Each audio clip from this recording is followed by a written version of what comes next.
Bien, vamos a comenzar con la actividad. Es una actividad mixta, así que le pido paciencia a aquellos que están conectados vía Zoom. Tenemos acá el salón completo. Bueno, les doy la bienvenida a todos y todas a esta actividad que es, digamos, aglutinamos 3 institutos del Colegio de Abogados: el Instituto de Género y Diversidad, a cargo de la doctora Débora Galán; el Instituto de Abogado y Abogada del Niño, a cargo de la doctora Sonia Aiscar; y el Instituto de Derecho Internacional Privado, a mi cargo. Es decir, el tema de la restitución del que vamos a hablar hoy cruza los 3 institutos e incluso también el de Derecho de Familia, así que bueno, para otra oportunidad vamos a organizar otra charla y que tenga participación en el Instituto de Derecho de Familia. Bueno, la idea, estuvimos charlando entre las disertantes, es que arranque yo dando el marco del proceso de restitución, luego va a hablar la doctora Aiscar, en su momento la voy a presentar, sobre el rol de la CENAF, y va a finalizar la doctora Débora Galán, refiriéndose a las obligaciones del Estado argentino en materia de género. ¿Ok? Bueno, vamos a dejar las intervenciones, si les parece bien, a los asistentes a través del Zoom y presencial, para el final, con levantar la mano, bueno, vamos a hacer el intercambio. Bien, lo primero que yo les quiero decir es que el proceso de restitución internacional de niños, niñas y adolescentes es un proceso que no está teñido de las cuestiones de género.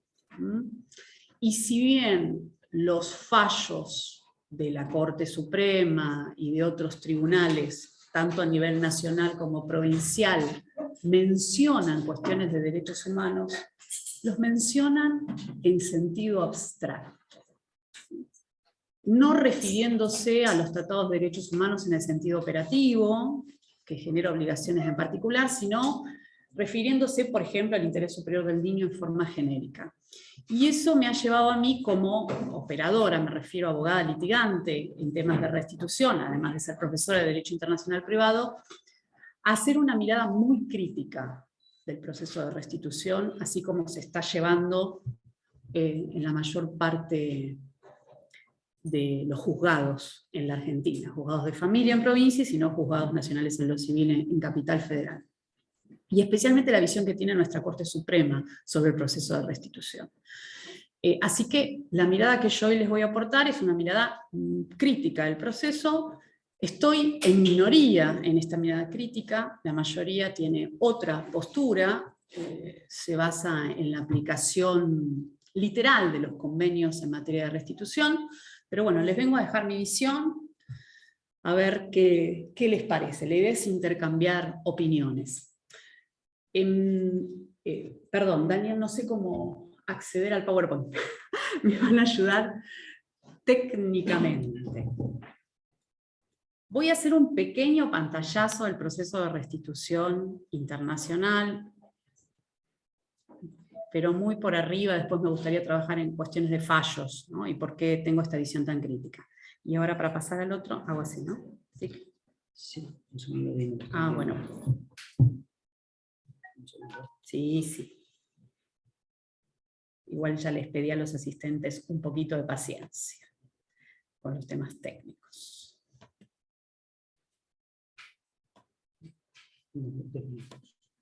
Sí, sí.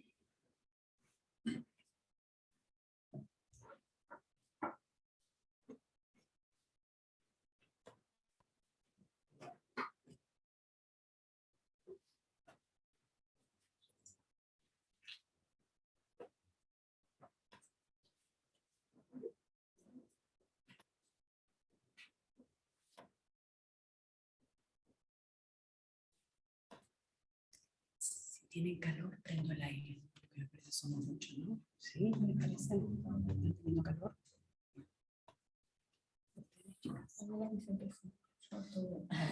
Bueno, yo soy muy friolenta, así que, pero si lo quieren prender. En 26.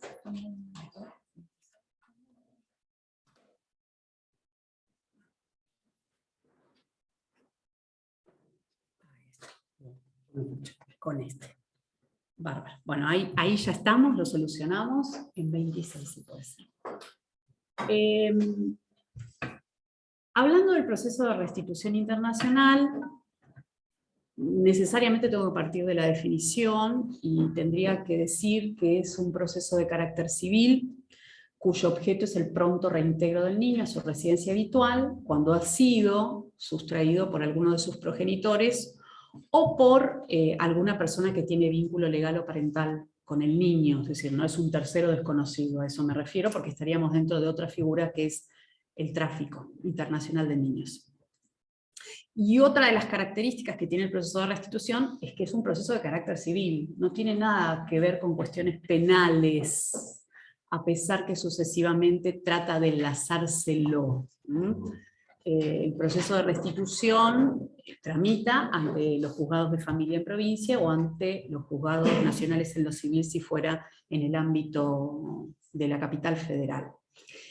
Y su objeto es el pronto reintegro. ¿Qué implica pronto reintegro? La existencia de un proceso sumario. Las convenciones que resultan aplicables, Convenio de la Haya de 1980 sobre los aspectos civiles de la sustracción internacional de menores, o la Convención Interamericana de Derecho Internacional Privado sobre Restitución Internacional de 1989, y también tenemos un convenio bilateral con Uruguay que está en desuso, por eso me refiero a la Haya y la CIDIP. Estas convenciones hablan de un plazo de 6 semanas de duración. Es decir, en principio, este proceso de restitución debería durar solo 6 semanas. Imagínense, ¿no? La presentación de la demanda, la contestación, el planteo de excepciones, ya vamos a ver cuáles, la apertura a prueba, el dictado de sentencia, la apelación, los recursos extraordinarios, porque en general el proceso de restitución suele terminar en la Corte Suprema o en la Suprema Corte Bonaerense si fuera en provincia, porque resultan de aplicación tratados que es cuestión de bien y cuestión federal. Entonces imagínense todo eso en 6 semanas.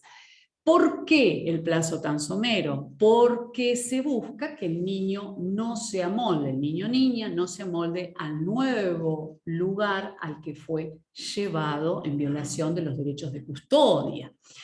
Y entonces cuanto más tiempo pasa, mayores lazos afectivos genera con el entorno. Pero ¿qué sucede? Esa reducción de los plazos, para mí, termina vulnerando el derecho de defensa. ¿Por qué?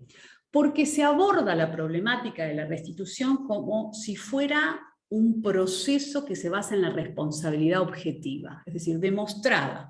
Dónde se encontraba la residencia habitual del niño, eso se genera la presunción de un traslado ilícito o retención indebida, que son los dos supuestos fácticos que dan lugar al proceso de restitución. El traslado ilícito es cuando el niño o niña es llevado por una persona sin la debida autorización. En el caso del derecho argentino, nosotros consideramos que hace a la responsabilidad parental, es decir, ambos progenitores deben prestar el consentimiento para salir del país. Eso no es así en todos los derechos. Me refiero, por ejemplo, al derecho europeo, quien tiene la custodia o el cuidado personal del niño puede decidir, pero aquí no, ambos. Entonces, el traslado ilícito se produce cuando no se cuenta con el otro consentimiento. Y la retención indebida es cuando se cuenta con ese consentimiento, el niño sale con la autorización, pero no regresa vencido el plazo de la misma, ¿no? Entonces, el proceso se vuelve, si yo acredito dónde tenía residencia habitual el niño, que es el centro de vida del niño, ese es el lugar con el cual el niño guarda vínculos afectivos, es donde va al colegio, donde practica deportes, donde festeja sus cumpleaños. Uno demuestra dónde tenía la residencia habitual y entonces se presume la existencia de un traslado ilícito o retención indebida y el niño debe volver. ¿Qué excepciones puede presentar la persona que se ha llevado al niño? Que en general, en los procesos de restitución que se están dando hace aproximadamente unos 10 años atrás, un poquito más, es la madre. ¿Sí? Es la madre, la principal sustractora. Bueno, ¿qué excepciones podría presentar la madre o el padre? Son contadas con los dedos de la mano. 3 excepciones y una más, son 4. ¿Y cuáles son? Que exista grave riesgo en la salud física o psicológica del niño o niña en caso de retornar. Esa excepción se interpreta de modo estricto, según jurisprudencia de nuestra Corte. Eso significa que si hay dudas acerca del grave riesgo en la salud física o psicológica del niño, debe estar porque no hay grave riesgo, debe estarse porque no hay grave riesgo, fíjense, el contrasentido. Y bueno, yo he asistido a casos, pero gravísimos.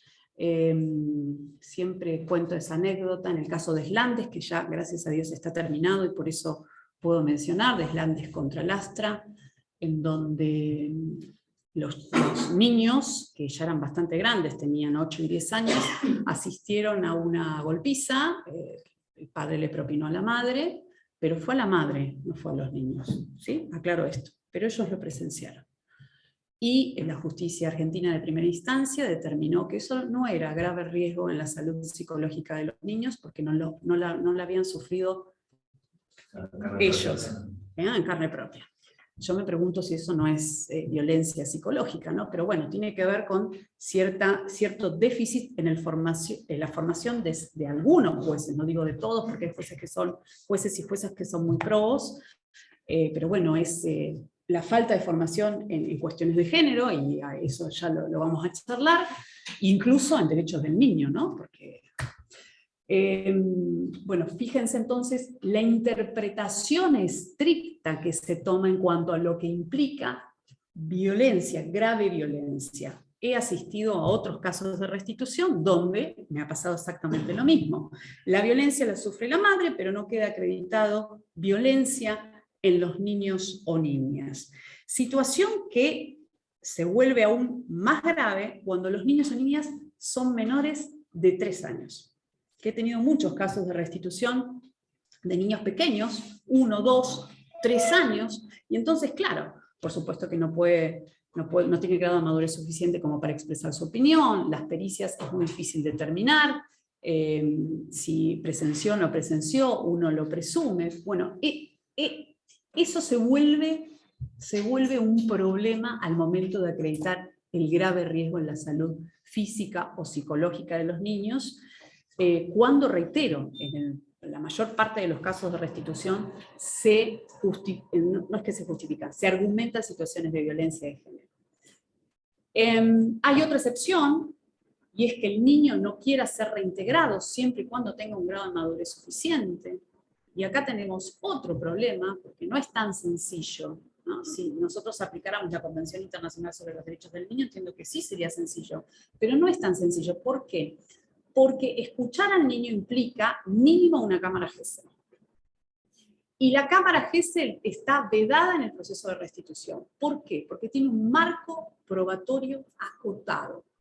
Entonces, la Convención me dice que el niño no quiera ser reintegrado y sin embargo después no puedo escuchar su opinión.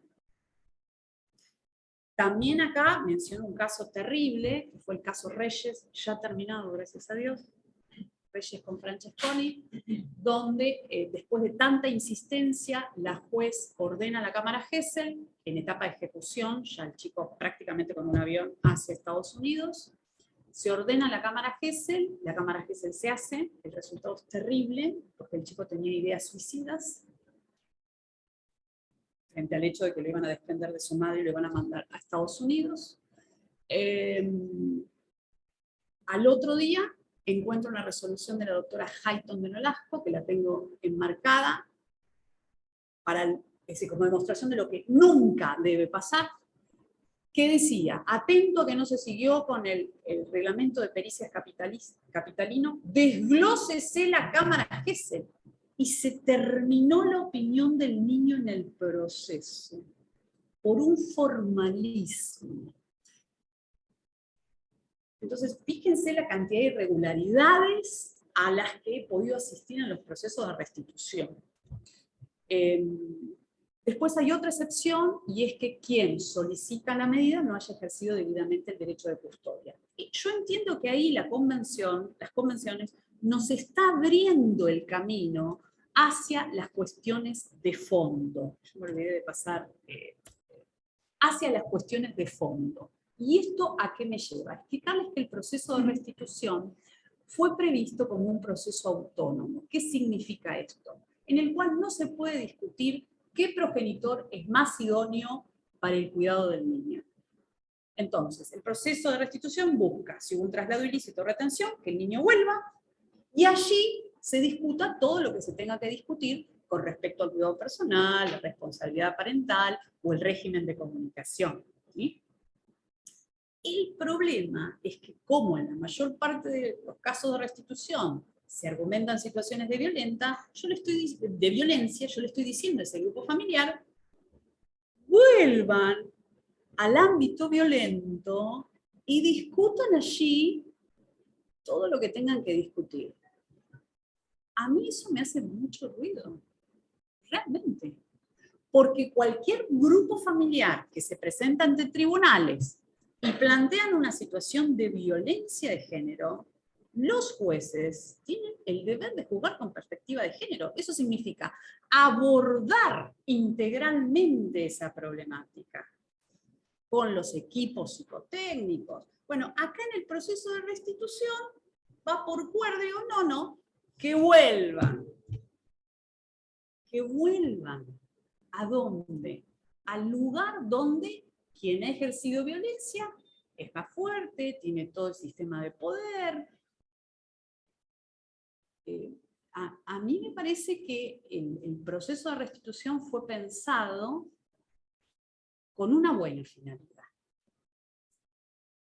Fue pensado en la década del 80, en base a un fenómeno en donde el principal sustractor era el hombre. Y se lo pensó, y acá voy a tomar las palabras de la doctora Najurieta, que ha estudiado mucho este tema de restitución, se pensó ayudar a la parte más débil de la relación. Y entonces se estructuró un proceso sumarísimo para que los niños vuelvan. Pero como les dije, hoy la principal sustractora es la mujer. Es la mujer. Argumentando situaciones de violencia. Nadie puede negar que la violencia es un fenómeno masivo en la sociedad argentina. Y no solo en la sociedad argentina, sino en el mundo. Asistimos a sociedades de violencias. ¿Qué solución le doy yo a la familia que viene destruida por situaciones violentas? No, esto no lo vamos a discutir acá. Ay, pero hay denuncias. Hay denuncias por violencias, hay perimetrales, hay abusos. No, esto acá no sirve. Vuelvan y allá discutan lo que tengan que discutir. ¿Cómo no voy a ser terriblemente crítica con el proceso de restitución? Y por eso digo que hasta se vulnera el derecho de defensa, porque al no permitir pruebas, hablemos de eso, el tema de la prueba, las convenciones no restringen el marco probatorio en el proceso de restitución. No es que dicen prueba documental e informativa sí, prueba pericial, prueba testimonial no. No dicen eso las convenciones. Pero los tribunales ahora se agarran de una acordada y volvemos a los jueces que legislan a través de acordadas, una acordada donde restringe el marco probatorio. Dice, bueno, pruebas idóneas, la documental y la informativa, y la testimonial, o la constatación, o una pericial psicológica, no. ¿Por qué? Porque alarga el proceso. Pero en estas circunstancias, yo necesito alargarlo, porque necesito demostrar si hay situaciones de violencia. Y si hay situaciones de violencia, las necesito combatir por el interés superior del niño. Entonces, bueno, en este derrotero, en esta lucha contra molinos de viento, les voy a ser sincera, siempre digo, digo lo mismo, ¿no? Las canas que tengo me han salido por los procesos de restitución y la mala sangre que me he hecho en la tramitación de los procesos de restitución. En este derrotero, algunas cosas buenas están saliendo. Y quiero mencionar dos fallos específicos en este camino y en este juzgar con perspectiva de género. ¿Por qué? Porque yo entiendo que los jueces tienen la obligación de efectuar el control de convencionalidad. ¿Esto qué significa? Cruzar los convenios de restitución, que son tratados clásicos, que tienen jerarquía supralegal, pero infraconstitucional, con los tratados de derechos humanos. Con los tratados de derechos humanos. Me refiero, por ejemplo, Convención Internacional sobre los Derechos del Niño o Convención Internacional contra la eliminación de todas las formas de discriminación de la mujer, ¿no? Que van a hablar las doctoras. Pero, crucemos. En ese cruce, ¿qué hace la Corte? La Corte dice, los procesos de restitución y lo que establecen las convenciones siguen con los tratados de derechos humanos. Y en esa afirmación hacen un análisis genérico. Y ahí se están equivocando, porque el control de convencionalidad no es genérico, es en el caso concreto, en esta situación puntual que se plantea en tribunales. Entonces, los jueces deberían hacer ese control de convencionalidad y ver si esa reducción probatoria y ver si esa reducción en la discusión es acorde con el interés superior del niño y es acorde con la edad. Yo creo que no. A mí me parece que no. En este camino del control de convencionalidad hubo dos fallos muy interesantes hasta ahora, porque estoy investigando a ver qué jueces han tomado esta posta. Y han sido hasta ahora dos. No sé si ustedes, chicas, por ahí vos, Sonia, sabés de algún otro fallo, pero uno de los fallos es el caso Vicen, que también está terminado, gracias a Dios. Sí, vos trabajaste en ese caso. Caso Vicen, que está terminado, gracias a Dios, que terminó en un leading case en la Corte en octubre del 2020, donde allí el juez Siderio, a cargo del Juzgado Nacional número 82, hace este cruce y hace el control de convencionalidad. Y dice, el convenio de la Haya de 1980 y no cumple con los lineamientos de la CEDAW. Y yo estoy obligado a juzgar con perspectiva de género. Y acá hubo situaciones de violencia. Por lo tanto, el juez ordena el rechazo de la restitución. Después la Cámara lo dio vuelta y terminó la Corte. La Corte termina rechazando la restitución. Es un fallo muy interesante que yo he comentado para el dial, pero bueno, el juez tomó la posta de hacer el control de convencionalidad. Y no se quedó con la aplicación literal del convenio de la Haya. ¿Qué es lo que la mayor parte de los jueces hacen? ¿Por qué? Porque es el camino más fácil. Aplico literalmente un convenio sin hacer este cruce determinado. Y la buena noticia la tuve hace muy poquito con un fallo de la Cámara de Misiones, allá a lo lejos, donde la Cámara hizo otra vez el control de convencionalidad. El caso fáctico es así, porque fue bastante reciente. La señora argentina, el señor de Paraguay, vivían en Paraguay. Violencia, varias denuncias en Paraguay. La señora queda embarazada, decide venir a la Argentina a tener a la nena aquí, porque el sistema hospitalario, bueno, tenemos un sistema hospitalario en Paraguay, ¿no? Así que vino acá. El parto se adelantó por los golpes recibidos. Entonces la nena nace prematura, se vuelven a Paraguay. Sigue la violencia. Porque, bueno, Débora eso lo podrá contar, cuando uno está en el círculo vicioso de la violencia, tiene la autoestima deshecha, digamos, muy difícil cortarlo, ¿no? Es como que reincide. La hermana del padre de la nena la ayuda a escaparse, porque dice, no, basta, vas a terminar muerta vos y mi sobrina. Entonces las ayuda a escapar y se vienen a la Argentina. El padre inicia un proceso de restitución desde Paraguay, que bueno, va a quedar radicado en los juzgados de familia de Misiones. Y ahí el juez de primera instancia ordena el reintegro. Aplica la Convención Interamericana sobre Restitución Internacional de manera literal, considera que no hay grave riesgo en la salud física y psicológica de la niña, porque lo que se demostró es que hubo violencia en el caso de la madre, pero no con respecto a la niña, y ordena el reintegro de la niña a Paraguay. La mamá apela ese fallo y lo que hace la Cámara, y me encantan estos jueces, los jueces activos, la Cámara saca 2 medidas de mejor proveer. La primera, exhorto a la policía de Paraguay para que acompañe todas las denuncias de violencia que la madre había efectuado en Paraguay. Y la segunda medida de mejor proveer fue oficio al Hospital de Misiones para que acompañe la historia clínica de la madre, donde lo que quería acreditar la Cámara es si había sufrido golpes, por qué fue prematuro el parto y demás. Con esos resultados, la Cámara tiene por acreditada la violencia, considera que se da la excepción del grave riesgo en la salud física y psicológica de la niña en caso de retorno y rechaza reintegro.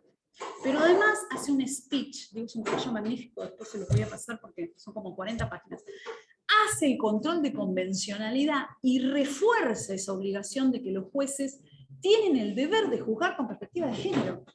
No pueden permanecer impávidos frente a una situación de violencia. No pueden, no deben, más que no pueden, no deben. Entonces, en este camino, yo fui rápido porque, esperen, fui rápido, ahí está, interrelación negativa. En este camino, el corolario en los procesos de restitución es que deberíamos revisarlos. No creo en los procesos que parten de supuestos objetivos, porque la realidad que vivimos hoy es mucho más compleja. Entonces deberíamos permitir una discusión amplia, en honor de los derechos humanos de las partes implicadas. Bueno, espero haber sido, fui rápido, ¿eh? Porque tengo otras 2 disertantes que ahora me van a completar. Bueno, esperen que las voy a presentar. La doctora Sonia Escar, una colega magnífica, es directora en la Secretaría de la Niñez de la Misión. Coordinadora, me corrige. Ahí está. Y que me ha ayudado en procesos de restitución. Justamente, la doctora comparte esta lucha en favor de los derechos de los niños y de las niñas, y me ha ayudado y me parece magnífico, y te agradezco muchísimo, Sonia, que hayas decidido compartir el panel. Nos va a contar un poquito de, bueno, de toda esta labor que la doctora hace, y después bueno, voy con Débora. Arranco entonces. Bueno, buenas tardes, gracias por la invitación. Yo estoy en este momento coordinando un programa de la Secretaría Nacional de Niñez, que es el Programa Nacional de Restitución de Derechos, y tiene en su órbita 2 grandes temas, uno que no vamos a abordar hoy, pero lo voy a dejar nombrado, que es el de la asistencia a las personas víctimas del delito de trata, que si quieren que lo deje picando para otro encuentro, sí, en nuestro país, contra todo lo que indican los mitos, la mayoría de las víctimas de trata son personas adultas y son de nacionalidad argentina, así que dicho esto, ya sabemos que no es nuestro tema de hoy. La asistencia a las víctimas de trata, les decía, y la restitución internacional de niños, niñas y adolescentes, y el repatrio. La restitución internacional y los repatrios son 2 procesos absolutamente distintos. Los repatrios generalmente no se judicializan. Ocurrieron muchos durante la época de la pandemia, de personas que por razones de cierre de fronteras se quedaban varadas en distintos lugares, y entonces había que hacer procesos de reunificación familiar, o porque, por ejemplo, no estando controvertido que un niño o niña viviera con su padre o madre en otro lugar del mundo, ese progenitor fallecía y entonces tenía que hacerse cargo la otra parte. Situaciones de las que habitualmente conocemos en el fuero de familia, pero por ahí complejizadas por la internacionalidad de las situaciones. Hoy específicamente en el tema este de la restitución internacional de niños, niñas y adolescentes, y tal como marcaba Eloísa nuestra mirada crítica acerca del tema, a mí me interesaba por ahí hacer notar, ella lo mencionó, que la Convención de La Haya es anterior a la Convención de Derechos del Niño. Y más allá de que uno sea tratado de derechos humanos y el otro no, la verdad es que yo siempre digo que para la justicia todas las leyes son obligatorias, pero algunas son más obligatorias que otras. Y parecería que cuando los jueces o juezas aprenden como de memoria algún instrumento, después es muy difícil correrlos de allí. Y la verdad es que sí es cierto que en términos por ahí tan rigurosos y tan atado a lo procesal, la Convención de La Haya hoy colisiona fuertemente con la Convención de Derechos del Niño, Niña y Adolescente, y los jueces y las juezas deberían estar obligados a hacer una lectura razonada y que ponga en juego, digamos, qué dice uno y qué me dice el otro, y qué tengo que hacer yo con esto. La Convención de La Haya dice que el interés superior del niño se concreta de alguna manera con el retorno a su centro de vida.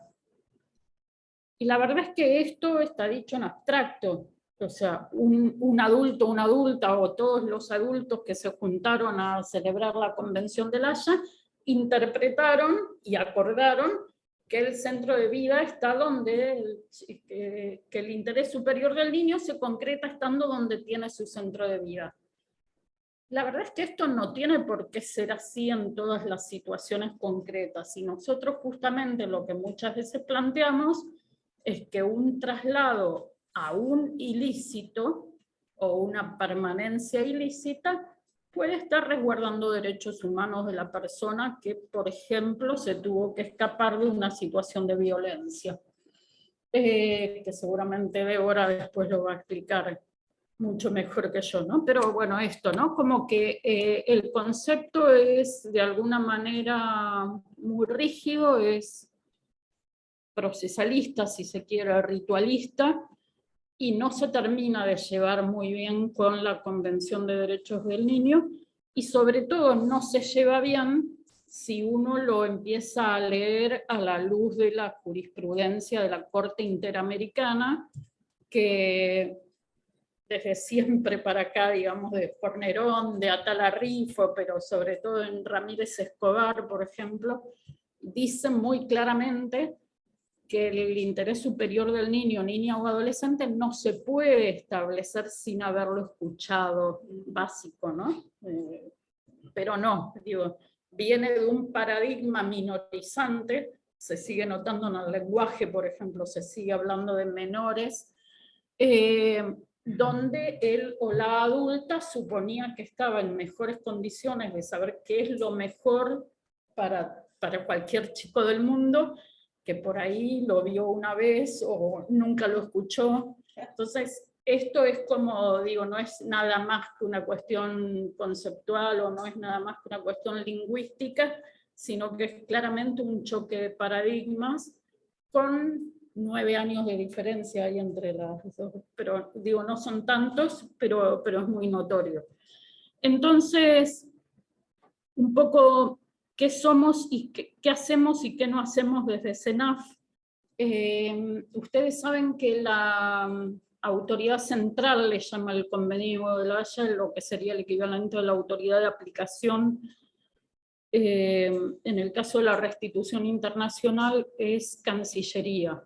O sea que el primer diálogo ante un proceso de restitución internacional va a ser entre cancillerías, y Cancillería es la que habitualmente nos va a dar intervención a nosotros como Secretaría Nacional de Niñez, o en ocasiones los propios juzgados.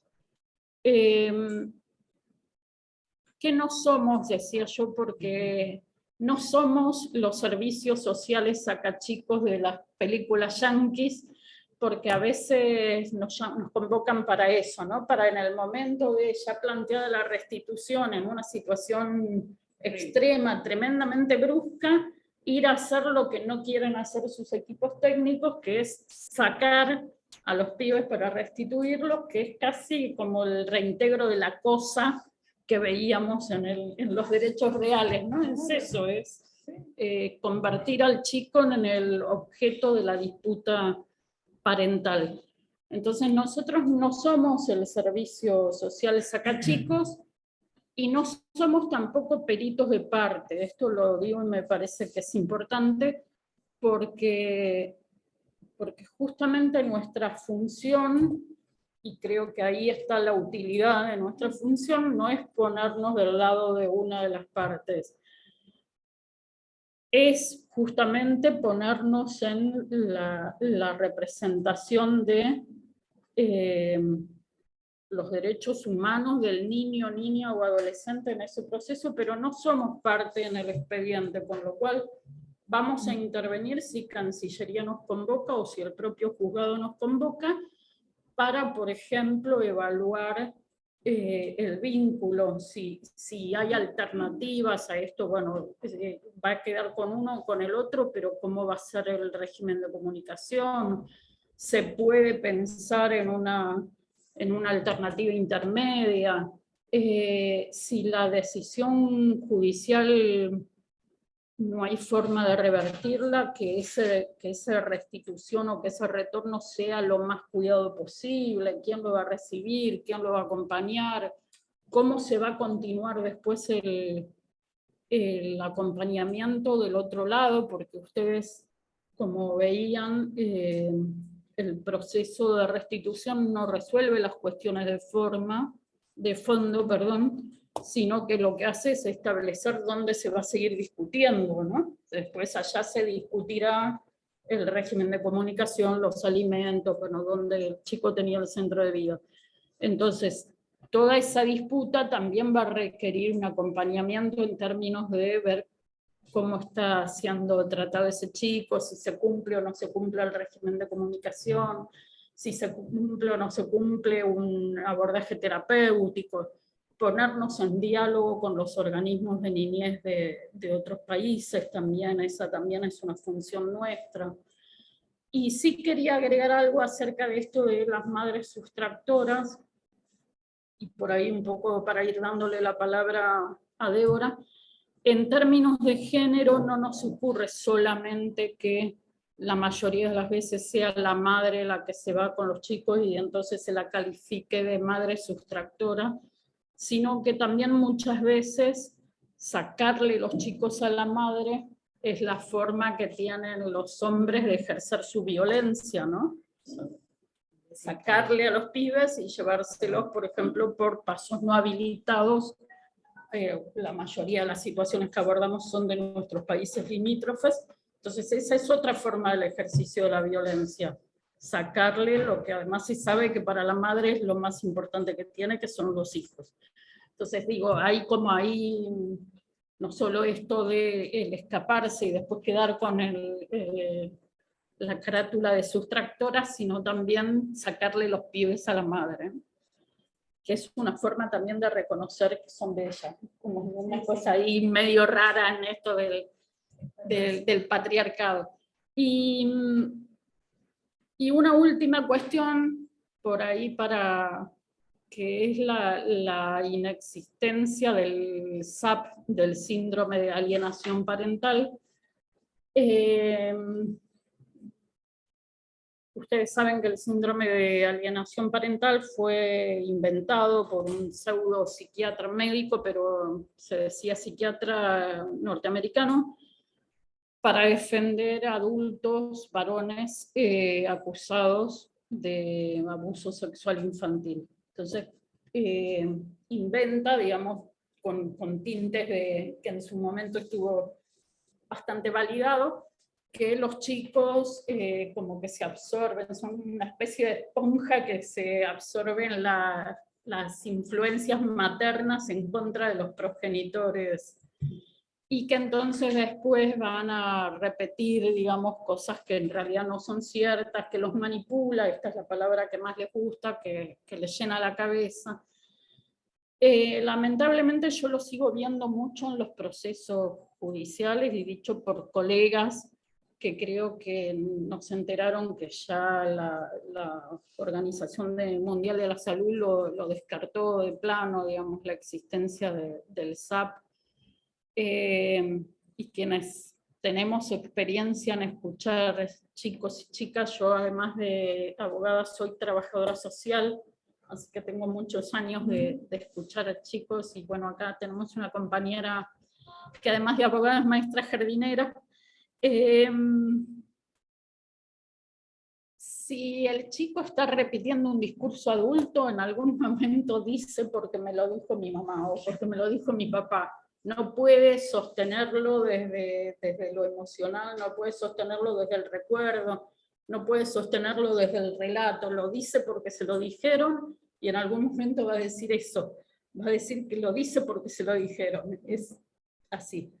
Entonces, digamos, el SAP no existe, pero lamentablemente muchas veces nos cuesta mucho hacerle entender a colegas, a jueces y juezas, y a veces hasta a peritos, que esto no existe, y que esto que decía, ¿no?, antes de todas las leyes son obligatorias, pero parece que algunas son más obligatorias que otras, que escuchen a los chicos y chicas en los procesos es tremendamente complicado, y la verdad es que deberíamos tomarnos como una conducta, ¿no? Que no podemos decidir nada sobre la vida de un pibe o una piba sin mínimamente haberlo visto, conocerlo y haberlo escuchado.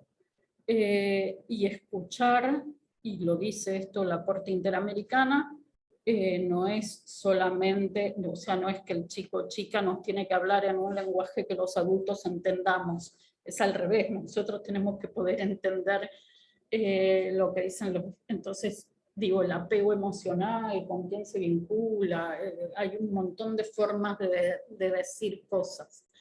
Pero bueno, desde CENAF lo que les decía es esto, ¿no? Acompañamos este tipo de procesos, tratamos de que sean lo menos traumáticos posible, no somos parte de los procesos judiciales, sino que de alguna manera cumplimos aquello que se nos llama a colaborar, y sí, en algunas ocasiones donde percibimos muy fuerte esto, por ejemplo, un chico no había sido escuchado en todo el proceso, tomamos ahí esta postura de decir, bueno, ojo que acá está faltando esto y no puede faltar en términos de Convención de Derechos del Niño, no puede faltar en términos de jurisprudencia, no puede faltar. Y entonces ahí sí, pero no haciéndolo desde un lugar de parte, sino justamente del propio Estado, con potestad para eso, porque en nuestro caso sí, la Secretaría de Niñez es autoridad de aplicación de la Ley 26061, que es la que trae a nuestro ordenamiento interno la Convención de Derechos del Niño, entonces lo podemos hacer en un lugar de autoridad en la materia. Bueno, hasta ahí lo mío. Bien, bien. Bueno, y ahora vamos a escuchar a la doctora Débora Galán, que como les dije es una querida amiga que dirige el Instituto de Género y Diversidad. ¿Querés venir para este lado, verdad? Sí. Bueno, vamos a hacer el intercambio.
¿Cuál?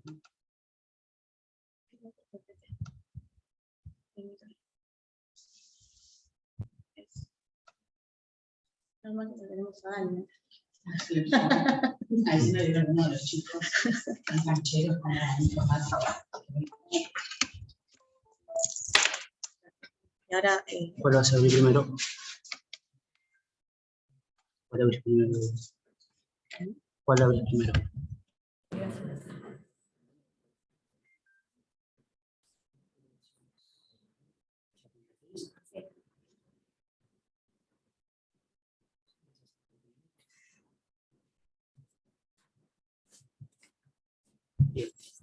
ahí está bien.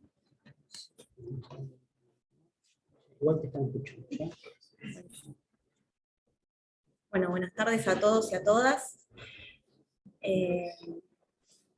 Bueno, yo preparé como para tener referencias de dos tratados fundamentales que nos sirven como herramienta para aplicar la perspectiva de género que mencionaban la doctora Eloísa Raya de Vera y la doctora Aiscar. Esa falta de perspectiva de género que la verdad que en algunas resoluciones salvarían vidas. Y protegerían a niños, niñas, adolescentes de muchas vulneraciones de derechos. Y ahora vamos a ver. ¿Necesitas? Sí.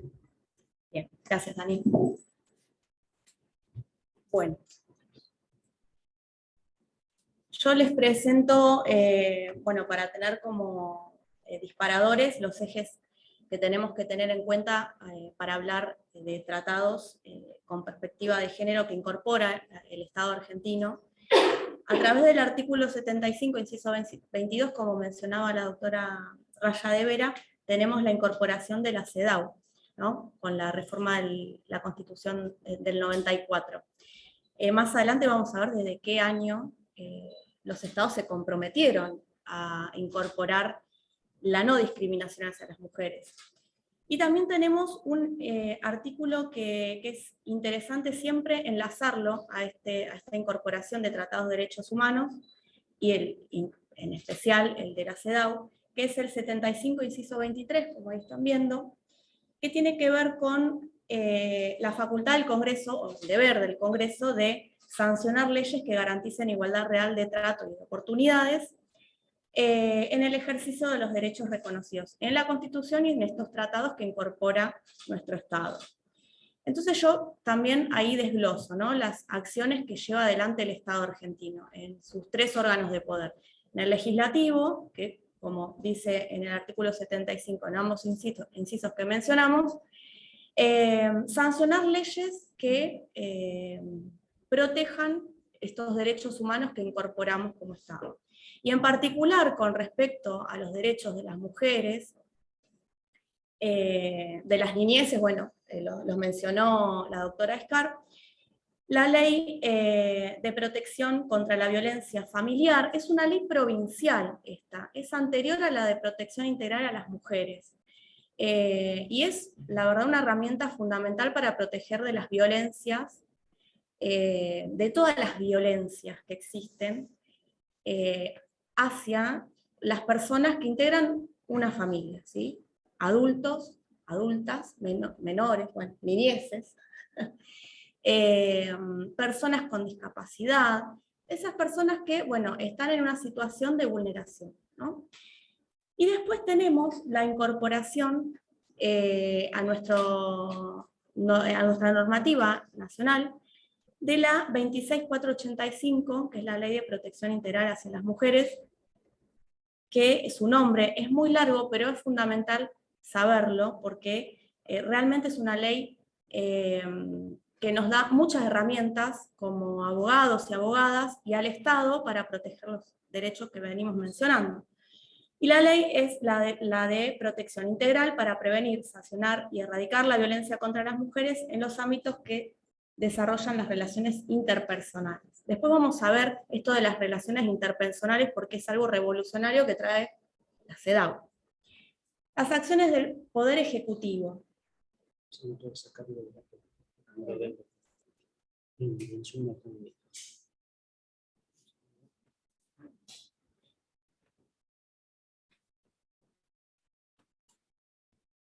Ahí se ve.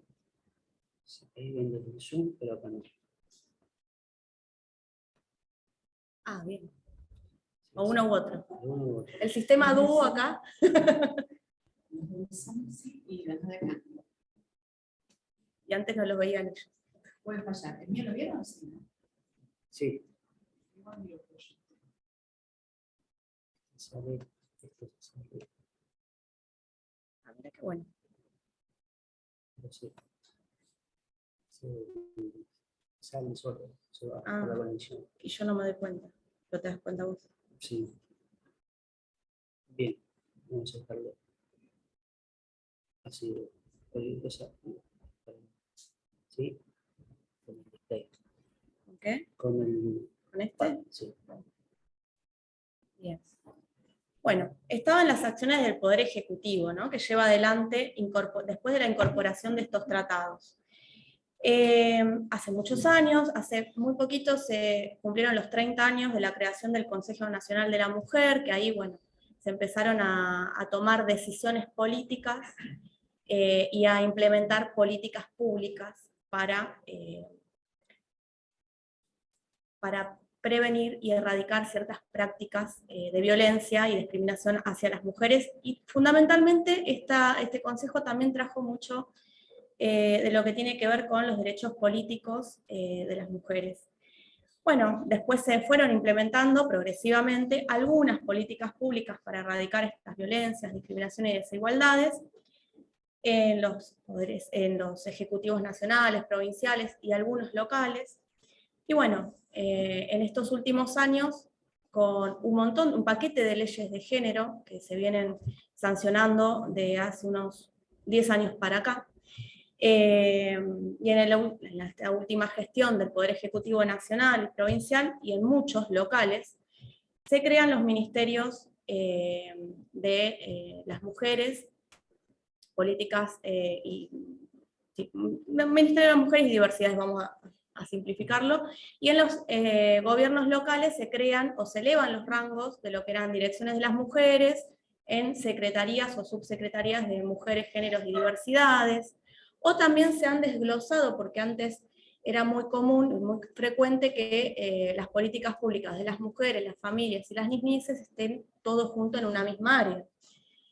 Bueno, hoy en día se fueron desglosando. Y yo agrego ahí, con respecto a, bueno, al tema que nos convoca hoy, que en la Cancillería también se creó una dirección de la mujer y asuntos de género, que, bueno, Eloisa dirá si funciona o no funciona. Yo te digo, Amicus, y la verdad que no ha actuado demasiado. La que sí actuó es el Ministerio. Me ha presentado a Amicus en los procesos de restitución un montón. El Ministerio. Sí, sí, sí, sí. Es Bien.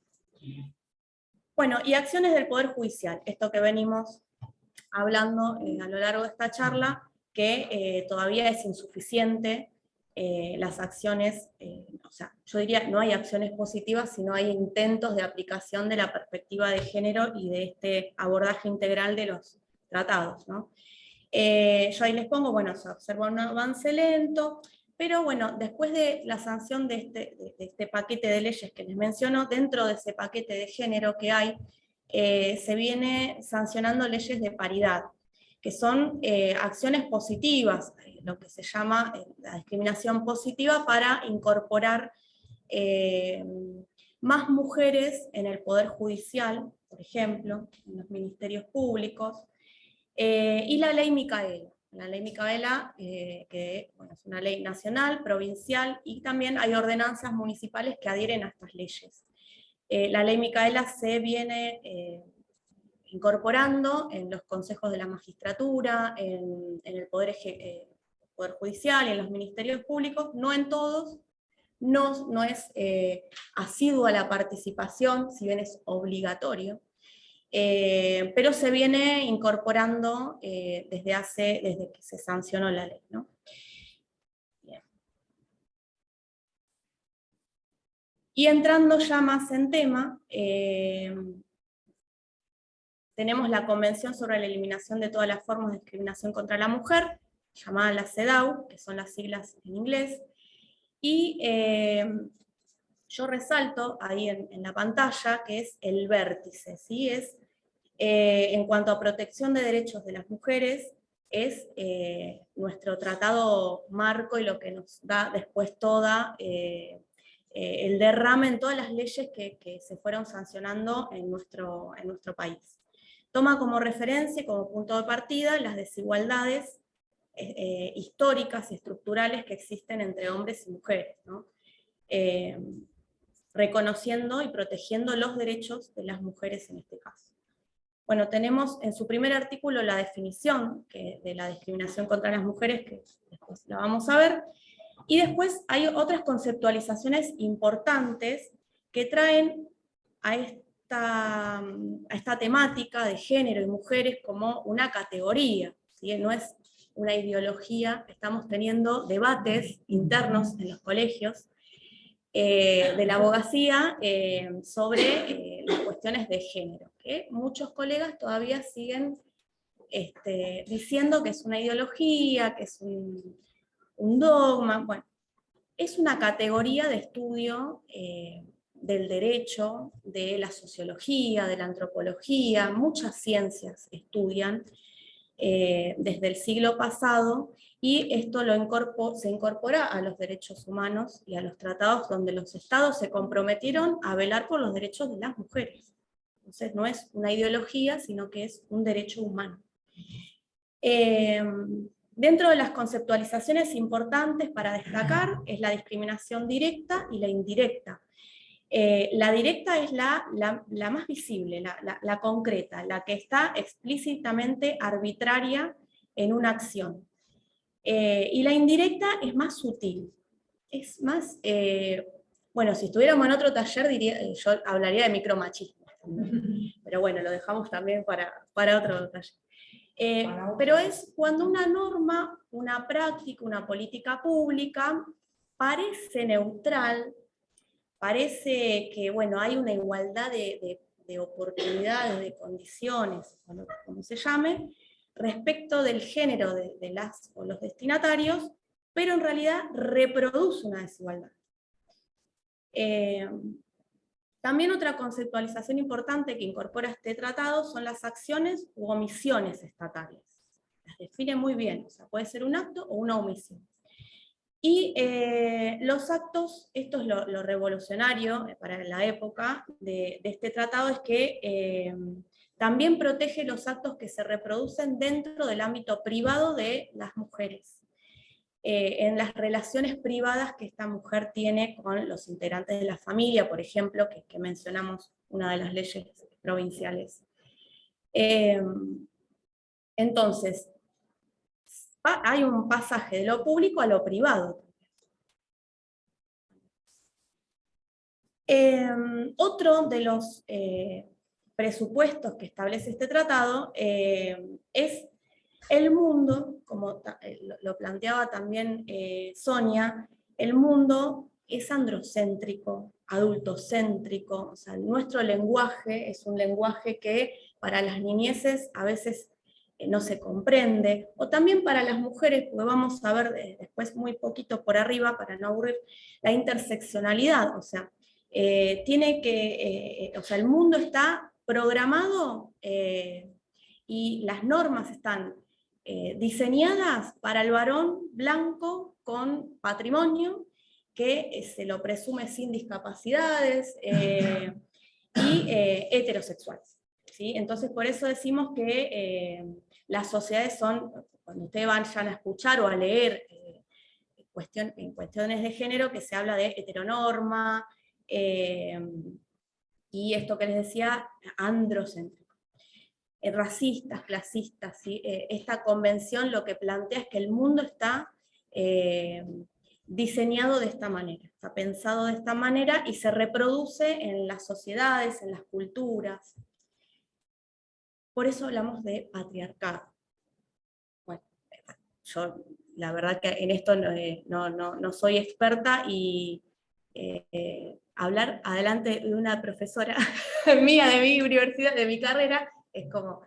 pero bueno, el derecho romano, que es la base de nuestro derecho, cuando estudiaron derecho romano, se habrán dado cuenta de lo que hablamos cuando hablamos de patriarcado, ¿no? Del pater familias, que dueño de sus hijos, de sus hijas, de sus esclavos, que no eran considerados seres humanos, personas.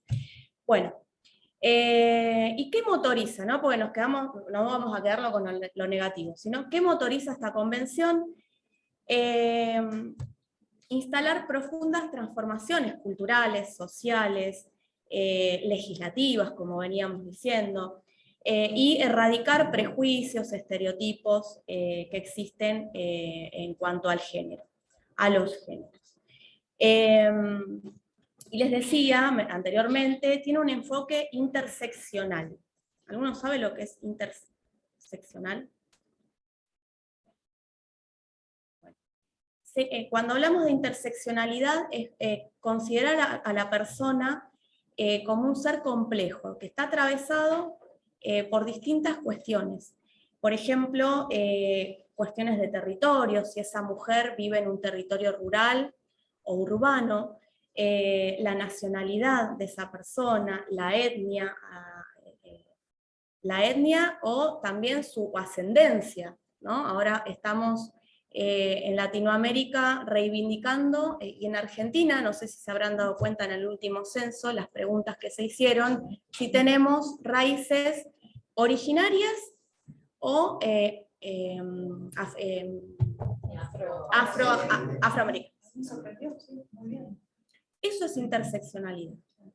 Las sexualidades, la clase, o las discapacidades también se tienen en cuenta. Les decía, esta convención es del siglo pasado, es de diciembre, fue adoptada en diciembre de 1979, en la Asamblea General de las Naciones Unidas, y en Argentina fue ratificada en el 85. El protocolo facultativo es del 2006, y ahí vamos con el... que les había prometido no se ve por la pantallita. La definición de la discriminación, que es toda distinción, exclusión o restricción basada en el sexo que tenga por objeto o resultado menoscabar o anular el reconocimiento, goce o ejercicio por la mujer, independientemente de su estado civil, sobre la base de la igualdad del hombre y la mujer, de los derechos humanos y las libertades fundamentales en las esferas políticas, económica, social, cultural y civil, o en cualquier otra esfera. Acá tenemos, bueno, a qué se comprometen los estados, ¿sí? Se comprometen a muchas cosas, después se cumplen algunas, y se ponen en práctica muy pocas. Algunas se fueron cumpliendo, esto de, bueno, incorporar en las constituciones nacionales, provinciales también, legislación que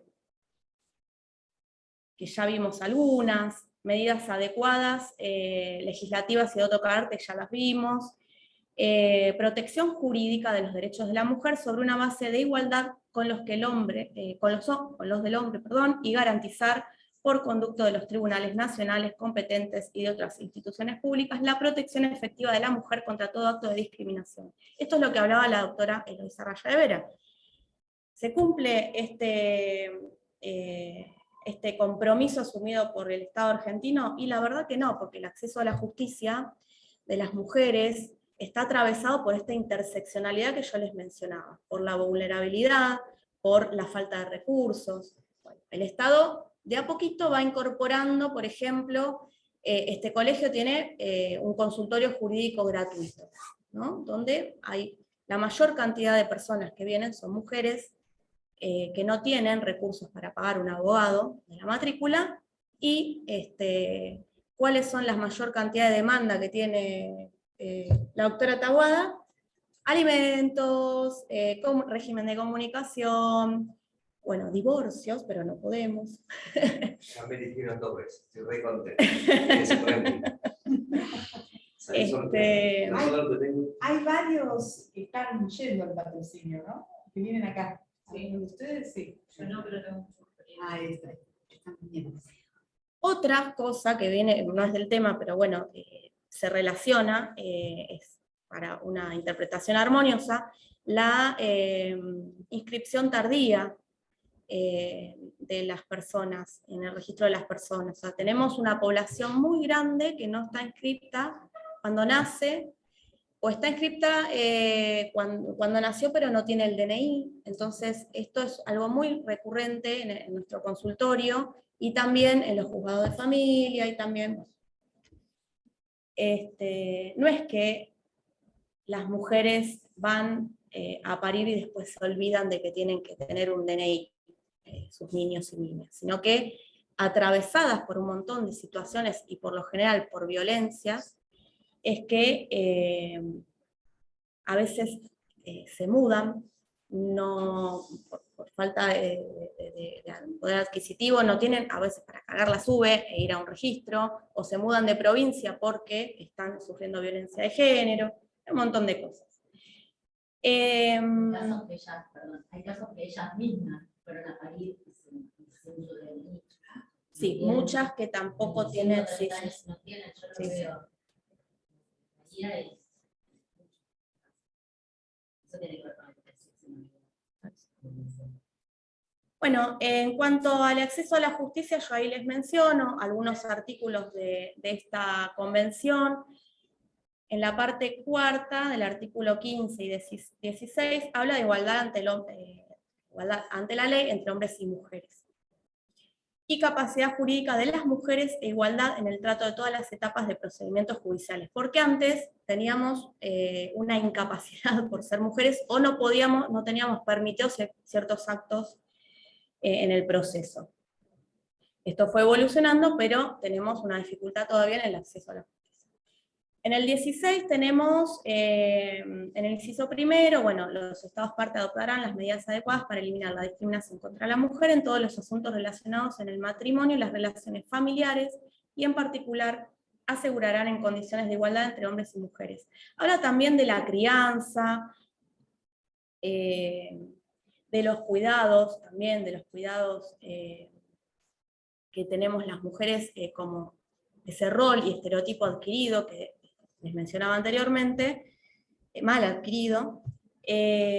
Menciona esta convención que tiene que haber una corresponsabilidad en el cuidado y en la crianza de los niños, las niñas y los adolescentes entre los progenitores. Y en esto, bueno, entra, ¿no?, en juego la restitución. No es que, bueno, o uno u otro, tiene que haber una corresponsabilidad. Y lo menciona en el inciso F en cuanto a que los mismos derechos y responsabilidades respecto de la tutela, curatela, custodia, adopción de hijos, etc.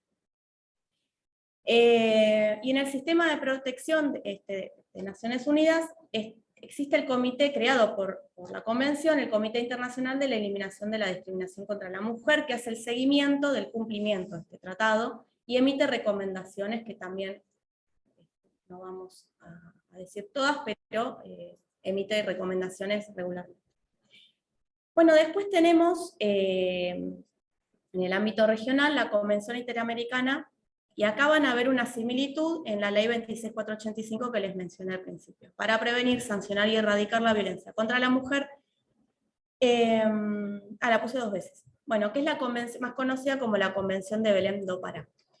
Esta convención fue suscripta en Belém do Pará, en Brasil, en el 94, y la incorpora a nuestro estado en el 96. Define... en el anterior tratado vimos la discriminación, y bueno, no lo podemos desarrollar porque es muy extenso, pero bueno, en esta convención el eje, el anclaje es en la violencia. y en los tipos y las modalidades de las violencias que sufren las mujeres. Cualquier acción o conducta basada en su género que cause muerte, daño, sufrimiento físico, sexual o psicológico a la mujer, tanto en el ámbito público como en el privado. Entonces acá recoge lo que habíamos hablado al principio en la CEDAW. Amplía este ámbito. Bueno, les menciona los modos de violencia física, sexual, psicológica, dentro de la familia o en la comunidad. En instituciones educativas, establecimientos de salud, o cualquier otro lugar, como recoge la 26485, es en todos los ámbitos de relaciones interpersonales que tenga la mujer. Por eso también el ámbito de la justicia, de los procedimientos jurídicos, es un ámbito donde también hay que proteger los derechos de las mujeres y las niñas. Bueno, vamos a seguir. Establece bueno, la definición de la violencia contra las mujeres, el ámbito de aplicación, que ahí les mencioné recién, público como privado, del artículo 3 al 6, los derechos protegidos, y yo, bueno, les hago un punteo de algunos. Igualdad de protección ante la ley entre hombres y mujeres, otra vez vemos que tiene que existir esta igualdad. Derecho a un recurso sencillo y rápido ante los tribunales competentes que la amparen ante la violación a sus derechos. Y los deberes de los estados, que son esto que fuimos viendo, ¿no? Bueno, garantizar un proceso justo, el acceso justamente a la justicia, que la mujer tenga un patrocinio jurídico, que haya medidas protectorias, y les mencioné, esta ley de 26485 tiene todo un capítulo donde tenemos herramientas jurídicas para proteger a las mujeres de las violencias. Pero, no les mencioné, la ley de protección contra la violencia familiar, que les mencioné al principio, que es anterior a esta 26485, que es casi un reflejo de Belém do Pará, hace después con las modificatorias, hace una interpretación armónica, que es lo que pretendemos también que hagan los jueces, de la perspectiva de género que se incorpora por Belém do Pará con la protección contra la violencia familiar. Entonces, ahí es a donde apuntamos con estos tratados de derechos humanos que protegen de la discriminación, las violencias y las desigualdades a las mujeres, que tiene que haber una interpretación armónica, integral, como mencionaban las doctoras. Y yo me lo había anotado para poder señalar. En cuanto a la falta de la perspectiva de género en los procesos judiciales, tenemos que, como les decía, que hacer una interpretación armónica, y en esto es fundamental la ley Micaela. Nosotros el otro día en el colegio retomamos las capacitaciones. A ver si lo tengo. Porque a mí me ha pasado, Débora, No sé cómo saliste, que los peores fallos, sin perspectiva, vinieron de jueces añosos. Jueces y jueces añosas. Entonces, ¿qué le falta? Toda esta formación. Reforma del 94. Trascendencia de los derechos humanos. No, nada.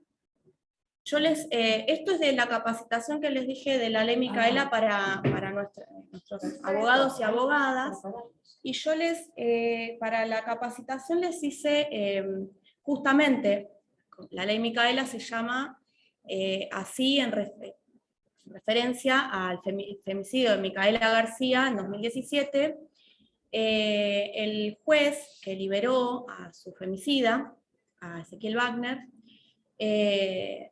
en esa época hizo estas declaraciones. Hice lo que tenía que hacer, dice el juez que liberó al asesino de Micaela García. Y en otras declaraciones dice: la verdad es que esto es muy feo, terrible lo que pasó, lo que le pasó a Micaela, es obvio que me solidarizo con la familia. pero deberán saber todos que actué ajustado a derecho, cumpliendo con la ley y haciendo lo que me exige la jurisprudencia y la legislación. Esas fueron las declaraciones de un juez donde faltó perspectiva de género porque Ezequiel Wagner estaba con prisión domiciliaria, no, con salidas transitorias, no recuerdo bien. Él había sido procesado por delitos de abuso sexual, que eso también es otro tema a tratar, pero lo que se le, por lo cual fue, digamos, denunciado por un montón de juris, por falta de perspectiva de género, por lo que hizo este juez, por eso apuntamos, digo, hay que tener un fortalecimiento en todos los ámbitos de las profesiones, ¿no? Porque también acá entra en juego, bueno, las áreas de niñez, adolescencia y familia, los organismos nacionales, provinciales, locales, los ámbitos de la salud, donde bueno, las mujeres van y denuncian, o las adolescentes van y denuncian abusos y no tienen las herramientas suficientes para decir, bueno, tenés que ir y denunciar, y también tenés que ir al cuerpo médico forense, no te bañes, no te cambies, no vayas a tu casa. Lo primero que tenés que hacer es esto, el kit de prevención de embarazos y de enfermedades y transmisiones sexuales. O sea, hay un montón de herramientas que hay que tener en cuenta que no se tienen en salud, en niñez, en poder judicial, en la defensa, que a veces hacemos unas defensas salvajes, utilizando, como decía el juez, bueno, yo hice lo que tenía que hacer, yo apliqué la ley, la jurisprudencia, bueno, la ley, la jurisprudencia y los derechos humanos. Hay que incorporar y armonizar en la interpretación y en el ejercicio de la profesión todo. Yo me estoy olvidando más. Yo quiero poner dos cosas que no las dije antes justamente para no avanzar en el tema. Una es lo errático o azaroso, que es la perspectiva de género en los juzgados. Digo, yo lo veo acá en Moreno, tenemos 3 juzgados de familia, las 3 juezas son mujeres, y la suerte de la perspectiva está ligada a qué juzgado intervenga, ¿no? Estaría buena que hubiera venido una jueza de familia. Vamos a organizar. Lo digo de esta forma, pero creo que todos sabemos que es así, ¿no? Que va a depender de qué juzgado le toque. Eso por un lado, ¿no? Me parece no menor, digamos que... Y la otra tenía que ver con esto de las defensas salvajes. Les voy a contar una anécdota porque en realidad venía bastante enfurecida con la cuestión. Una consulta que me hicieron hace un par de horas en el consulado de Bolivia, en Argentina, con una persona que está atravesando una situación tremenda y sus 2 abogados. La mujer tiene un problema de violencia de género muy importante, con un ciclo de violencia, con esto de que vivían allá, vivían acá, y siempre terminaba o ella viniendo o él yendo, ¿no? Cuestión que la pareja, ahora expareja, son de nacionalidad boliviana ambos, y tuvieron un hijo que nació en Bolivia, pero que después él lo trajo para acá, y ella vino buscándolo. Y ahora pretendían plantear acá un proceso de restitución internacional para que ella se pueda llevar a su hijo a Bolivia, pero están todos acá. Y los 2 abogados iniciaron eso.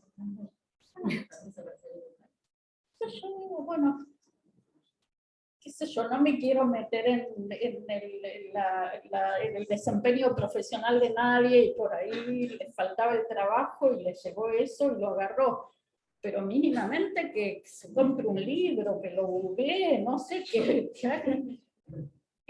Bueno, explicándole, y entre medio nosotros contando si se le acababa o no se le acababa el tiempo para mutar el centro de vida, porque le estábamos explicando que en realidad si lo que quería plantear era eso, lo tenía que plantear allá. Claro, bueno, está planteado acá. Hay mucho desconocimiento. Como proceso de restitución internacional. Entonces yo lo que le digo es, plan B, si perdió el daño y mutó el centro de vida, en todo caso impúlselo con un proceso de privación de la responsabilidad parental en una situación de extrema violencia, y entonces después no va a necesitar el acuerdo de él para llevarlo, traerlo. Bueno, pero digo esto, algunas cosas de práctica profesional claramente iatrogénica, con gente que además se está poniendo la poca moneda que tiene o que consigue o que le están mandando sus parientes, suponiendo que va a encontrar una solución a su problema, y cosas realmente vergonzosas, desde el punto de vista profesional, vergonzosas.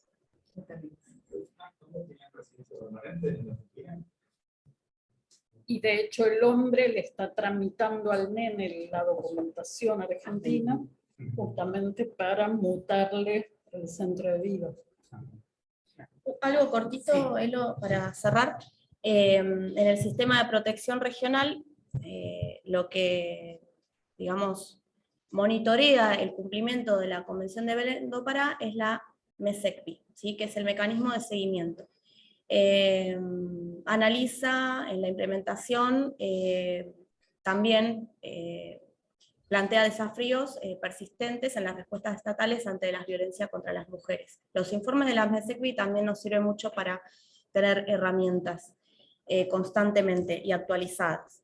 Y como puntito relacionado, un enlace, así, un linkeo con algunas cositas que dijo Eloisa, esto de, bueno, la violencia vicaria. Si bien no está, hay un proyecto de ley presentado en el Congreso, todavía no está incorporado en la 26485 como tipo o modalidad de violencia, pero sí se lo tiene en cuenta esto que decía Eloisa, ¿no? Bueno, la represalia a la mujer, digamos, ejercida del varón a la mujer, bueno, en cuestiones de violencia familiar. O sea, esto es, me desquito con los niños y las niñas, a través de lesiones, a través de abusos sexuales, o también lo que incorporó hace unos años como concepto la Fundación La Casa del Encuentro, el femicidio vinculado, que es cuando, además de asesinar a la mujer, el varón, también mata a niños, niñas y a familiares o integrantes de la familia de la mujer. Pero bueno, ahí se empezaron a contabilizar los asesinatos, los homicidios, en realidad, de niños, niñas y adolescentes, como también mecanismo de represalia o de venganza de los varones para dañar, para continuar con esa violencia hacia las mujeres. Eso lo quería por ahí agregar. Gracias. Les pido un aplauso, ahora vamos a ver las preguntas.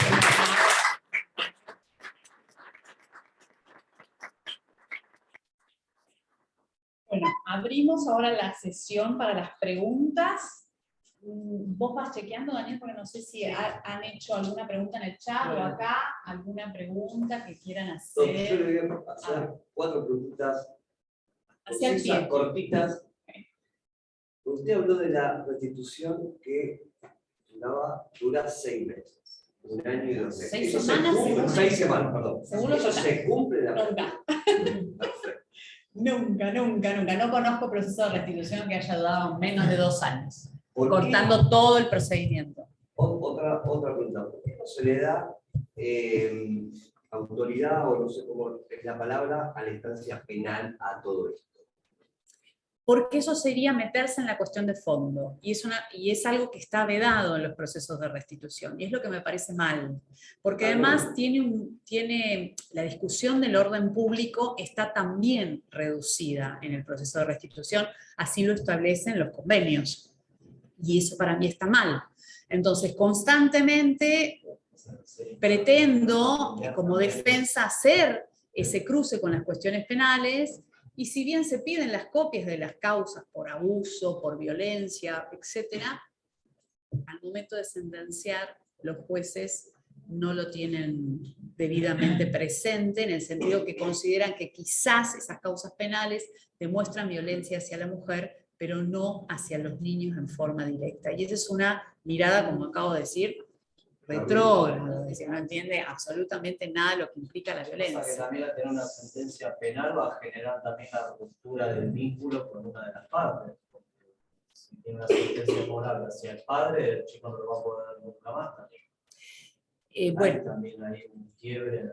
sin dudas, pero bueno, ¿qué queda si hubo violencia, más que hacer una denuncia?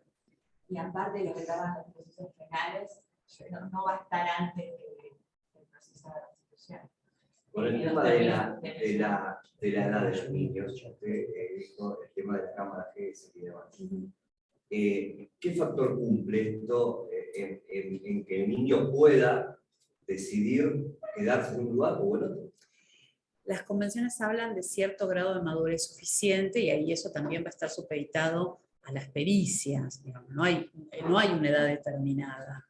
Hay chicos que tienen 5 o 6 años y tienen un grado de madurez suficiente, y hay otros que son un poquito más grandes y no lo tienen. Entonces, eso va a terminar en una pericia. El problema es que en los procesos de restitución las pericias están vedadas. No las otorgan. No otorgan cámara Gesell, no otorgan una pericia psicológica, pido la asistencia de la CENAF y la niegan, pido la designación de abogado del niño y la Yo niegan. te cuento que Me niegan todo. hace poco nos llegó un pedido de un juzgado de opinión técnica acerca de a partir de qué edad convenía escuchar a los chicos.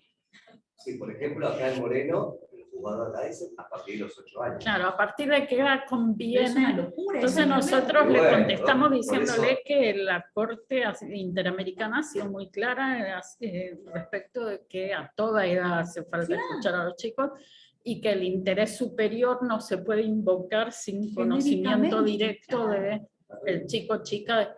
Sí, por ahí en materia de restitución internacional no procede a partir de los 16 años, porque ahí sí como que gana terreno la autonomía progresiva y va a valer únicamente lo que el chico decida, y entonces procederá como un repatrio, en el supuesto de que sí se quiera ir, digamos, procederá como un repatrio, pero no ya como una restitución internacional. Pero previo a eso, bueno, la edad y el grado de madurez, las categorías jurídicas que tiene nuestro propio derecho, por ejemplo, el concepto de adolescente que introduce ahora la nueva normativa, nos permite también hacer valer que no es lo mismo un chico que no ha desarrollado lenguaje, que digo, de meses o de años o de 2 años, que uno de 13, 14, 15. Pero en realidad lo que viene diciendo la jurisprudencia hace mucho es que a toda edad el chico tiene que ser escuchado. Por eso hacía yo hincapié en que en realidad, claro, De la Corte Interamericana. claro, que no es que el chico nos tiene que decir las cosas de manera que los adultos las podamos entender, sino al revés. Nosotros tenemos que poder entender, o para eso están los equipos técnicos en todo caso, para poder ayudarnos a entender qué está diciendo un chico de la forma que sabe, que puede y que le sale, ¿no? A mí me- Hay que repetir, perdón, hay Ah. que repetir las preguntas porque en Zoom no escuchan y hay una pregunta también. A los que preguntan allá no llega con potencia en la Bueno. Igual quería aclarar algo con respecto al derecho del niño a ser oído, y tengo que hacer una salvedad con respecto a la Suprema Corte bonaerense. Porque la Suprema Corte bonaerense, en los distintos procesos de restitución, me otorgaron el derecho del niño a ser oído, frente a los recursos extraordinarios. Y me citaron al niño. Los ministros de la Suprema Corte escuchan a los niños, a diferencia de la Corte Suprema, que a nada, es decir, no saben quién es el niño, nada. Así que espero que la Corte Suprema cambie el criterio y haga lo mismo que la Suprema Corte bonaerense. ¿Querés que te haga? Bueno, por favor. Eso quería aclarar y no se quería otra pregunta. Entonces, ¿cuál es el método de restitución o a qué organismo se le da para la búsqueda de ese niño? Son muchos. Primero va a intervenir, lo dijo la doctora Sonia Iscar, la autoridad central designada por los convenios en el caso de la República Argentina es la Cancillería. Pero bueno, si hay un niño del cual no se conoce el paradero, se da aviso a Missing Children, a Interpol, ¿sí? Digamos, a distintas instituciones internacionales para su búsqueda. Perfecto. Para la doctora, la última. Disculpa, pero hay una pregunta que sí. En los casos de reintegros también dentro del país, ¿ustedes consideran que hay un estancamiento, en las normativas, teniendo en cuenta que también se deben tener en cuenta las convenciones internacionales? ¿Entendés? Sí, para mí hay un estancamiento. Los convenios de restitución clásicos son de la década del 80. Ojo, hubo convenios posteriores, la Haya hizo otras convenciones posteriores que la Argentina no ha ratificado. Las que tenemos vigentes han quedado estancadas, consideran una situación fáctica que es distinta hoy en día, la realidad cambió, hay que ayornarlas y sin dudas hay que hacer el control de convencionalidad que dije. Yo le quiero contestar algo más a esa pregunta, que es que el tema de los traslados dentro del territorio, que es lo que ahí plantea, que sí podrían interpretarse en términos de Convención de los Derechos del Niño, por ejemplo, pero no de Convenio de la Haya, porque no estamos ante una restitución internacional, tienen la dificultad adicional de que les falta normativa, porque de hecho el traslado dentro del territorio nacional no está enumerado entre los supuestos que requieren el consentimiento expreso de ambos progenitores. Con lo cual, si no hubo una negativa expresa, no estarían dentro de la ilicitud del traslado, excepto por obstaculizar el derecho de comunicación o el ejercicio de la responsabilidad parental. Hay un libro sobre el tema muy específico de Gabriel Tabib, que es juez de familia de Córdoba, que se los recomiendo, traslado dentro del territorio nacional o algo así se llama, pero bueno, es un tema que está bastante debatido porque le falta algo a esa enunciación expresa de los supuestos que requieren el consentimiento de ambos progenitores, ahí no está, y sí es cierto que Argentina tiene unas distancias que pueden hacer que las consecuencias sean casi tan complejas como en el del traslado internacional, ¿no? Que una madre o un padre se lleve a un chico, no sé, de Buenos Aires a Tierra del Fuego o de Ushuaia a La Quiaca, pero es un vacío, digamos, en términos de normativa. Y respecto de las búsquedas de chicos y chicas, a esto que ella decía de Interpol, y le quería agregar que cuando se presuma que puede haber pasado algo muy grave, pues de hecho hubo algunas, por ejemplo, situaciones donde el progenitor que se lleva al chico o chica dice que lo va a matar o que no lo va a saber nunca más. Cuando se presume que puede haber pasado algo muy grave, como también cuando se presume alguna situación de red de trata, se puede también activar lo que se conoce como alerta Sofía, que se generó a partir de la desaparición de Sofía Herrera y que es para situaciones excepcionales, pero que lo que hace es eso, ¿no? Poner en conocimiento simultáneo a las autoridades de frontera, a las fuerzas de seguridad, migraciones, a toda una cantidad de organismos, de manera que quede todo activado y que en el menor tiempo posible se evite que la persona se vaya, sobre todo, ¿no? Que permanezca con vida y que no sea trasladada. Y había una pregunta más. Sí, usted dijo que cuando se inicia el proceso, el organismo que usted coordina no es parte en la causa. ¿Bien? ¿Eso de quién depende? Porque es un factor importantísimo que el organismo ese sea parte de la causa, porque si no siempre está faltando un engranaje para cerrar el círculo.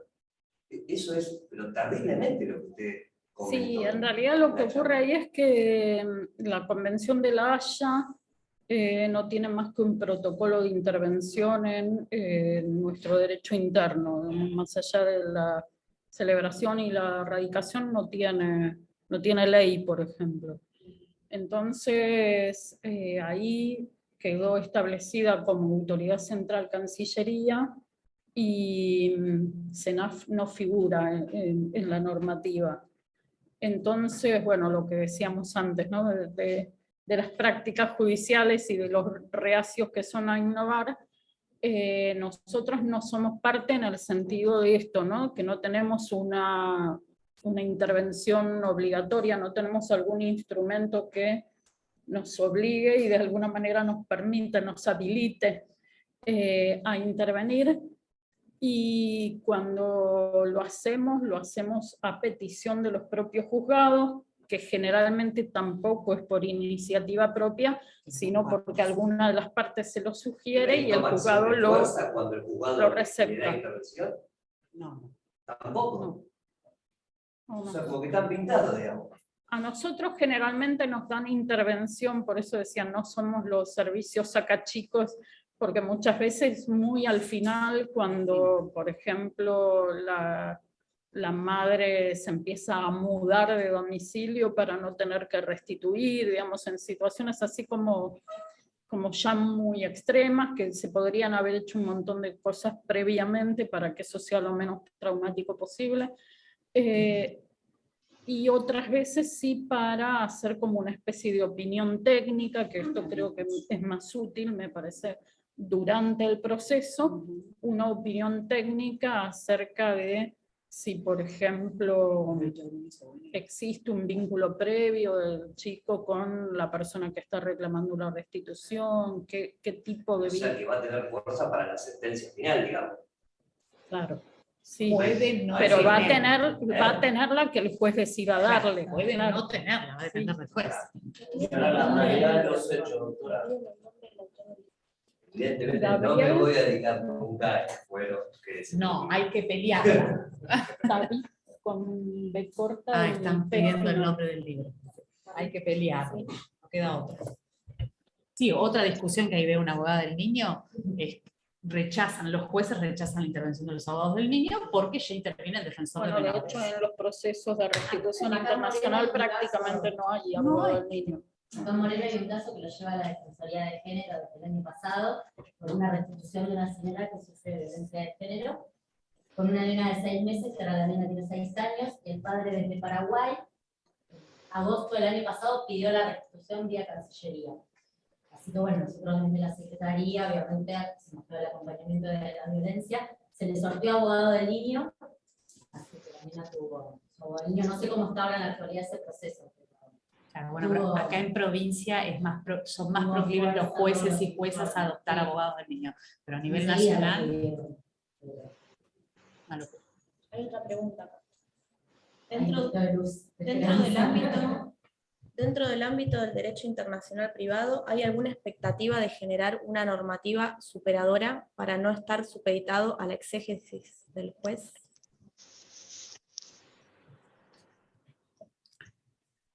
¿Qué problema esa pregunta? Hay voces de cambio, que por ejemplo, que venimos pidiendo se instituya la mediación como obligatoria en el proceso de restitución. Esto es para tratar de no llegar al quiebre de la destrucción de una familia, ¿no? Porque lo que se discute es, estás con vos en otro estado, digamos, eso es el quiebre definitivo. Entonces, estamos buscando, y de hecho estuve trabajando con gente de Cancillería en ese proyecto, que no sé qué ha pasado, digamos, como que quedó paralizado. Y anda dando vueltas ahí otro proyecto de ley para aprobar el procedimiento del proceso de restitución, que estoy totalmente en contra de ese proyecto, porque va a formalizar la reducción probatoria, la reducción de plazos, y a mi criterio va a afectar gravemente el derecho de defensa. Hay, los privatistas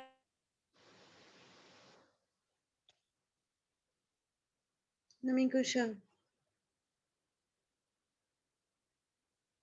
Si usted ve la parte de los participantes, no estoy incluida. Aplico la norma. ¿Cómo? No me envió. Bueno, pensé que me estaba aclarando. Y ese proyecto, bueno, sería un desastre si sale, ¿no? Porque hasta ahora uno puede discutir. ¿Qué puede discutir? Los convenios no hablan de plazo probatorio, no hablan de reducción probatoria en cuanto a los medios, entonces uno tiene una luz de discusión. Si ese proyecto sale, sí, bueno, están los convenios de derechos humanos, obviamente, ¿no? Pero va a ser un poquito más difícil. Va a ser un poco más difícil.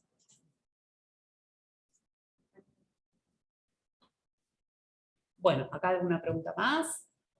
¿No estamos? Yo me quedé pensando un poco en la parte que ustedes mencionaron en cuanto a que se debe incluir esta cuestión de género en el análisis, no y solamente directo a la restitución, que quizás como el caso que usted contó, la parte sustractora estaba huyendo del marido o de su pareja por una cuestión de violencia. Y haciendo ese análisis, que para mí lo considero correcto, porque deben analizarse un montón de cuestiones antes de ordenar la restitución. ¿Cómo se hace eso sin salir del proceso sumarísimo y que se realice rápido? Porque posible. También si nos ponemos a analizar todo y se va alargando en el tiempo, quizás el chico esté pasando por una situación de violencia y termina en la muerte. Nosotros todavía estamos viendo un montón de cuestiones. ¿No hay una forma de que se produzca, por ejemplo, la restitución a un organismo público, o sea, que sea inmediato, para sacarlo del foco de violencia y que, bueno, después sí tengas tiempo de analizar? Claro. Lo que pasa es que las medidas de abrigo es el último camino. En lo posible hay que conservar el ámbito familiar. Hay que tratar de... En el ámbito familiar pasa lo que dice él, hay una violencia extrema, es complicado. Un poco complicado. Las Sí, cuestiones de familia... No te habilita el juez, o sea, la interpretación armoniosa es, bueno, a través de las convenciones y la ley 25485 hay libertad probatoria. Claro. O la ley contra la violencia familiar. No, porque... Pero no las puedes aplicar. Totalmente. Y además nosotros caeríamos en lo que estamos criticando y son soluciones genéricas. Cada caso es un mundo. Entonces habría que analizar cada caso. Igual si no nos podemos poner de acuerdo en una demanda de alimentos simple, que tarda hasta 2 años, y eso imagínese tarda más. Lo que... Sí. Son procesos muy complejos. Bueno, me parece que hemos llegado al final de la charla. La verdad, un gusto. Gracias a los que se han conectado, gracias a los que están presentes, gracias a mis codisertantes. Ya tenemos una próxima charla. Trata de personas y las cuestiones de género. Claro, tenemos varias cosas para charlar, ¿eh?